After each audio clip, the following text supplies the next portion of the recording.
Imagine standing in a frozen valley 50,000 years ago. The ground is silent, covered in a blanket of snow, except for the distant trumpet of a woolly mammoth echoing across the ice. But this story isn't about the mammoth. It's about the hunters who dared to bring it down. Hunters with fire in their eyes and spears in their hands. Hunters who weren't quite like us, but weren't beasts either. These were the Neanderthals, kings of the Ice Age, masters of survival in a land where failure meant extinction.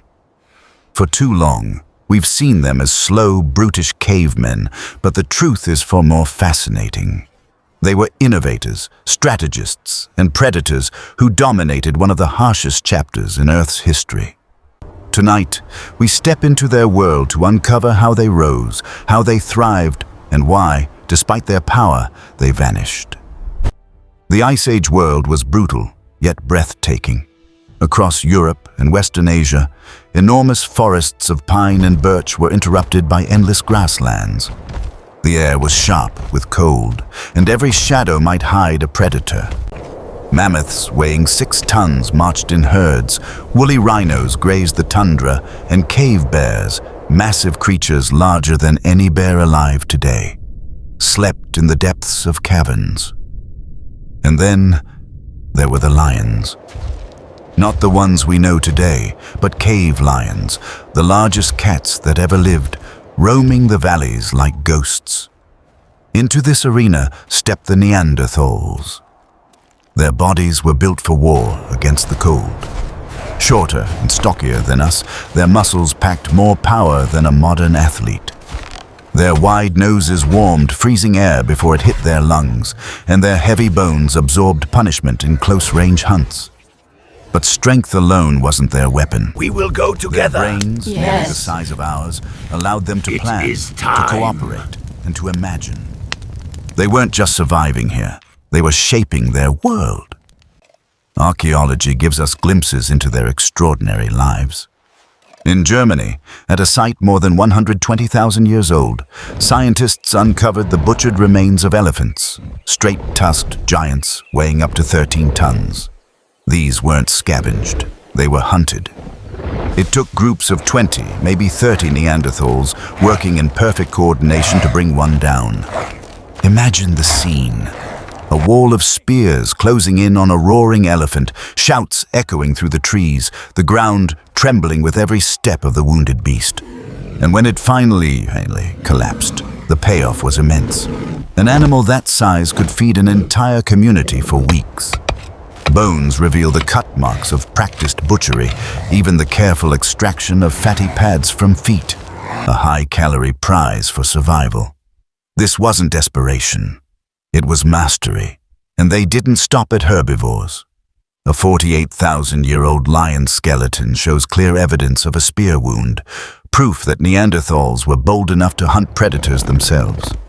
In their world, they weren't just another species. They were at the very top of the food chain. Apex predators who could challenge beasts that today would terrify us. But there was more to them than hunting.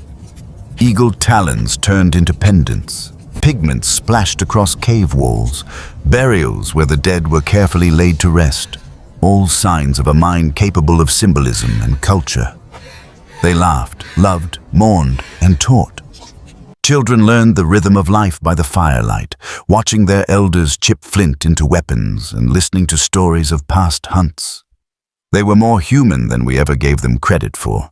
Yet, like every ruler, their reign was fragile. The very specialization that made them dominant became their weakness. Their lives revolved around big game, mammoths, bison, elephants. When the Ice Age climate shifted, forests shrank. Grasslands spread, and many of these great animals disappeared. Neanderthals faced a shrinking menu. At the same time, a new competitor entered the stage. Us, Homo sapiens. Unlike them, we were built for running long distances, chasing prey until exhaustion claimed it. We carried lighter frames, needed fewer calories, and most importantly, developed ranged weapons like bows and spears that could kill from a distance. Where Neanderthals had to risk Crafting everything in tools close requires more combat, than just we could strong strike hands. safely. It requires a thinking Our mind. diets were broader. We ate fish, plants, and small animals, as well as large prey. Slowly, silently, we began to occupy the same territories, often the same caves. Whether through competition, interbreeding, or conflict, their numbers dwindled as ours grew. By 40,000 years ago, their voices fell silent. The last Neanderthal camps faded from the valleys of Europe. The kings of the Ice Age were gone, leaving only their bones, their tools, and fragments of their DNA that still live in us today. Yes, if you are of non-African descent, up to 2% of your DNA comes from them. Their story didn't end completely. It became part of ours. But what can we learn from their fall? That strength and dominance are never enough. The Ice Age was a reminder that adaptability is the ultimate key to survival. Neanderthals were unmatched hunters, but when the world changed, they couldn't change fast enough. In this, their story echoes ours. We too stand at the top of the food chain, masters of technology and industry, yet dangerously dependent on fragile ecosystems.